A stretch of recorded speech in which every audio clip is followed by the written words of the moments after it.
Okay, வணக்கம். நத்தம் சிவசங்கரன், வணக்கம். நத்தம் சிவசங்கரன், ஒரு 23 குவாரி இருந்தது. அதில் இப்போ 12 குவாரிகளை திறக்க அனுமதின்னு சொல்லிட்டு நாம் தமிழர் கட்சி நிறைய போராட்டம் பண்ணி இருக்கிறது இதற்காக. மற்ற எல்லா கட்சிகளை விட என்டிகே தான் ரொம்ப போராடி இருக்கிறது. அரசாங்கத்தினுடைய இந்த முடிவை நாம் தமிழர் கட்சி எப்படி பார்க்குது?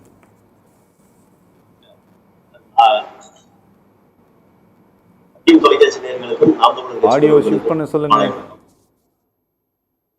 பேசலாம்.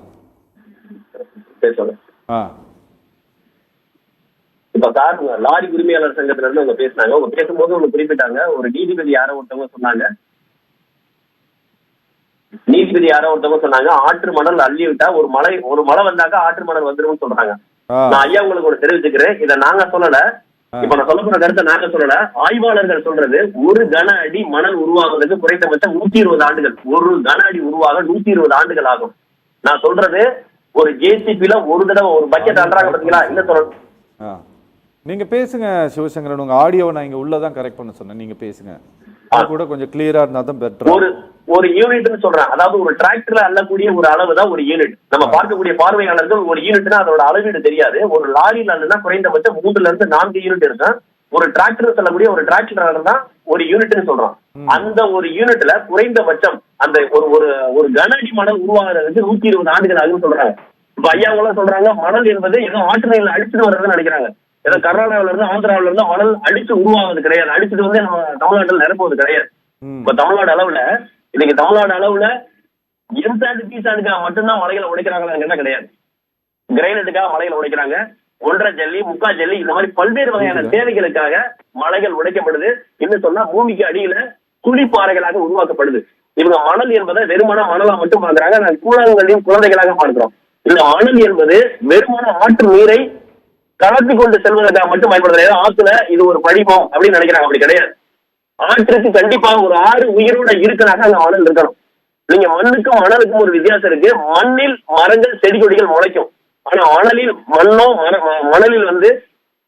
செடியோ மரங்களோ முளைக்காது. ஒருவேளை ஆற்றுல செடியோ மரங்களோ முளைச்சிருக்குன்னா அந்த ஆறு செத்துரும். இன்னைக்கு மணலை பூரா அள்ளி ஆற பூரா சாகடிச்சாங்க. அது ஒரு பக்கம் இருக்கட்டும். நான் ஐயாவோட தேவைகளுக்கு, நான் ஐயாவோட கேள்விகளுக்கு மட்டும் நான் பதில் சொல்றேன்.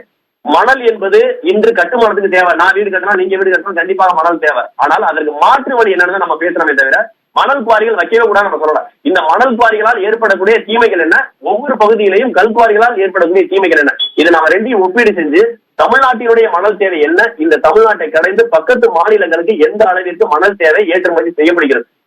இன்னைக்கு தமிழ்நாடு அரசிற்கு வருமான தேவைக்கிறதுக்காக மட்டும் மணல் கொள்ளையை ஆரம்பிக்கிறாங்களா, மணல் குவாரிகள் ஆரம்பிக்கிறாங்களா, அல்லது இங்க இருக்கக்கூடிய அமைச்சரவைக்கு, எம்எல்ஏவுக்கும், அல்லது அரசு அதிகாரிகளுக்கு, அல்லது இங்க இருக்கக்கூடிய எங்க ஊருக்கார சர்வே ரத்தத்துக்கு, மணல் ராமச்சந்திரனுக்கு, மணல் கரிகாலனுக்கு மணல் தேவையா? இதுதான் எங்களுடைய கேள்வி. தமிழ்நாடு அரசிற்கு வருமானம் தேவையா, அல்லது மணல் ராமச்சந்திரன், மணல் கரிகாலன், திண்டுக்கல் சர்வே ரத்னா இது மாதிரியான நபர்களுக்கு, மணல் மாஃபியாக்களுக்கு மணல் தேவையா? தமிழ்நாட்டினுடைய மணல் தேவை என்பதை விட பக்கத்து மாநிலங்களுடைய மணல் தேவை என்பது அதிகமாக இருக்கிறது. தமிழ்நாட்டில் இன்னைக்கு மக்கள் பூராமே சார் மணலை கலந்து எம்சாண்டு பீசாண்டு போதுன்னு வந்துட்டாங்க சார். சார் எங்க பகுதியில் இருக்க கனிமவளம் எங்களுக்கு போகுது சார். சார் திண்டுக்கல் மாவட்டத்திற்கோ நத்தத்துக்கு கனிமவளம் தேவைங்கிறதுக்காக நாங்க கரூர் அழிக்க விரும்பல சார். டெல்டாவை அழிக்க விரும்பல சார். டெல்டா மக்கள் நல்லா இருக்கணும் சார். அதுக்கு காவிரி ஆறும் காவிரியோட நீரும் தேவை சார். இந்த தமிழ்நாடு முழுக்க இந்த காவிரி கூட்டுக்குடியிருப்பு தான் பயன்படுது சார். நாங்க சொல்றது ஒவ்வொரு தாலுகாவுக்கும் ஒவ்வொரு கல்குவாரிகள் அரசை நடத்தினா போதும் சார். அரசு மணல் குவாரிகளை நடத்த வேண்டிய தேவையில்லை சார். டெல்டாவையோ அல்லது ஒரு 4 மாவட்டத்தையோ 5 மாவட்டத்தையோ காவிரியவோ பாலாறையோ செங்கல்லையோ வைகையோ அழிச்சு தமிழ்நாட்டை வளப்படுத்த வேண்டிய தேவை இல்லை சார். ஒவ்வொரு தாலுகாவிலையும் ஒவ்வொரு சிறு சிறு பகுதிகளும் குழிப்பாறைகளை உருவாக்கி அதன் மூலமா எம்சாண்டு, அதன் மூலமா பீசாண்டு, அதன் மூலமா ஜல்லிக்கல், இந்த தேவைகளை நம்மளால பூர்த்தி செய்ய முடியும் சார். ஏதோ ஒரு பகுதியில வளமாக்க இன்னும் மற்ற பகுதியை அழிக்க வேண்டிய தேவையில்லை சார். இந்த மணல் குவாரிகளால் மக்கள் பலனடைகிறது சார். மக்கள் இன்னைக்கு எளிமையா எம்சாண்டு பீசாண்டு பயன்படுத்த ஆரம்பிச்சாங்க சார். இன்னும் நீங்க போய் இங்க இருக்கக்கூடிய பொறியாளர்களை கேட்டு பாருங்க சார். மணலை விட அதிகமாக எம்சாண்டுல பீசாண்டுல தான் சார் சரியான கட்டிடங்களுக்கு தேவையான ஒரு ஒரு தேவையை பூர்த்தி செய்ய முடியும். நீங்க மணலுக்காக எதிர்பார்த்து காத்துக்கிட்டு இருந்தீங்கன்னா கட்டிட தேவைகளை பூர்த்தி செய்ய முடியாது சார். சார் இப்ப நத்தத்துக்கு மணல் கரூர்ல இருந்து வர்றதுக்கு நத்தத்துக்குள்ளேயே ஒரு குழிப்பாறை மூலமா எனக்கு எம்சாண்டு பீசாண்டு கிடைக்கிறது ரொம்ப எளிமையா இருக்கு சார்.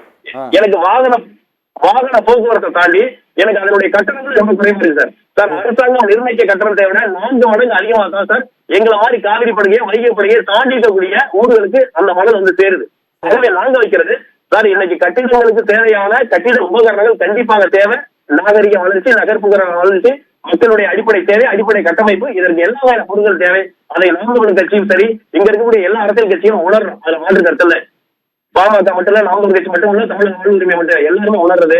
ஐயா, மணல் எங்களுக்கு தேவை, மாற்று கருத்துல கட்டிட வளர்ச்சிக்கு தேவை. ஆனா அந்த காவிரியில இருந்து, தென்பண்ணையில இருந்து, பாலாறுல இருந்து மட்டும் அல்லணுமா, வைகையில இருந்து மட்டும் அல்லணுமா? அந்தந்த பகுதிகள்ல மலைகளை வெட்ட வேணாம். நாங்க சொல்றது ஆரம்பத்துல இருந்தே நாம் தமிழர் கட்சி சொல்றது, மலைகளையும் பாறைகளையும் உடைச்சு நாம கொண்டு வரோம். குழிப்பாறைகள் சொல்றோம் சார், சமதளத்துக்கு கீழே தரைக்கு கீழே இருக்கக்கூடிய பாறைகளை உடைச்சு நம்மளுக்கு தேவையானது அந்தந்த தாலுகாவில் அந்தந்த வட்டாரங்களில் இருக்கக்கூடிய கல்குவாரிகளை அந்தந்த வட்டார மக்களுடைய தேவைகளை, சாலைகளை பூர்த்தி செய்வதற்கு பயன்படுது. அதுவே போதும் சார். ஒட்டுமொத்தமா நதிகள் அடிக்க வேண்டாம். நதிகளுடைய பயன்பாடு என்பது வேறு, எம்சாண்ட் பி சாண்டினுடைய பயன்பாடு என்பது வேறு. எங்களுக்கு எம்சாண்ட் பி சாண்டே போதும் சார். வெறுமன மணல் வச்சு மட்டும் வீடு கட்ட முடியாது சார். இதே குளிப்பாறைகள் இருந்தா அதுலயே 1.5 இன்ச்சு ஜல்லி, 3/4 இன்ச்சு ஜல்லி, எம்சாண்ட் பி சாண்டு எல்லாமே எங்களுடைய வட்டாரத்திலே பூர்த்தி ஆயிருது. அதுல இருக்கக்கூடிய நடைமுறை சிக்கல் என்ன, அதை கொண்டு போகையில் இருக்கக்கூடிய பிரச்சனை என்ன, அதனால ஏற்படக்கூடிய மாசுபாடு என்ன, அதன் மூலமா ஏற்படக்கூடிய விவசாய பாதிப்புகள் என்ன, இது நம்ம தெரிஞ்சா போதும் சார்.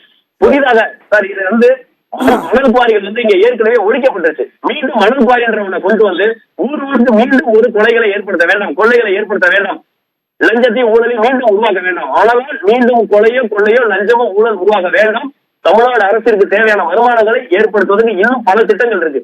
இன்னைக்கு ஒரே ஒரு ஆப் சார், ஒரே ஒரு விடயத்தை சொல்லி கொடுத்துறேன். ஒரே ஒரு ஆப் இன்னைக்கு ஊபர் இருக்கக்கூடிய ஒரு ஆப், ரேபிடோ இருக்கக்கூடிய ஆப் நீங்க எடுத்து போய் பாருங்க. அதனுடைய வருமானத்தை என்னன்னு பாருங்க. ஒரு ஆப் அமெரிக்காவில் உட்கார்ந்துட்டு எவ்வளவோ சம்பாதிக்கிறான். ஒரு ஆண்டுக்கு பல ஆயிரம் கோடிகளை சம்பாதிச்சிருக்க ஒரு ஆப் மூலம் பக்கத்தில் இருக்க கேரளா மாநிலம் அதே ஆப்ப அரசு சார்பாக ஆரம்பிச்சிருச்சு. இது மாதிரி தமிழ்நாடு அரசும் எதெல்லாம் கார்பரேட்டோட கையில இருக்கோ அதை பூரா மீண்டும் எடுத்து தமிழ்நாடு அரசு நடத்தினால் தமிழ்நாடு அரசிற்கு தேவையான நிதிநிலையை மீள் உருவாக்கம் செய்ய முடியும் அப்படிங்கிறது எங்களுடைய தாழ்மையான கருத்து sir. Okay okay. Natham Sivasankaran,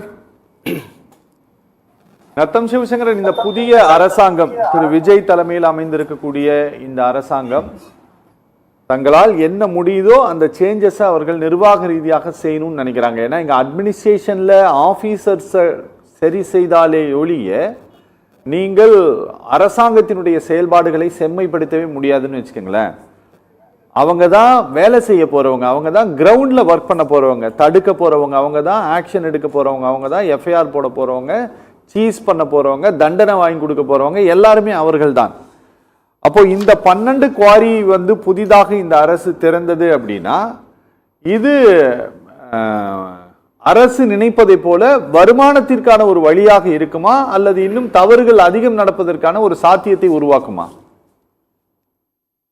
இது முழுமையா வந்து தவறு நடக்கிறதுக்கான வழிகள் தான். நீங்க பாத்தீங்கன்னாக்க இப்ப தமிழ்நாடு அரசிற்கு வருமானம் வேணுமா அல்லது தாவேகா நிர்வாகிகளுக்கு வருமானம் வேணுமா, இப்படிதான் நம்ம பாக்குறோம்.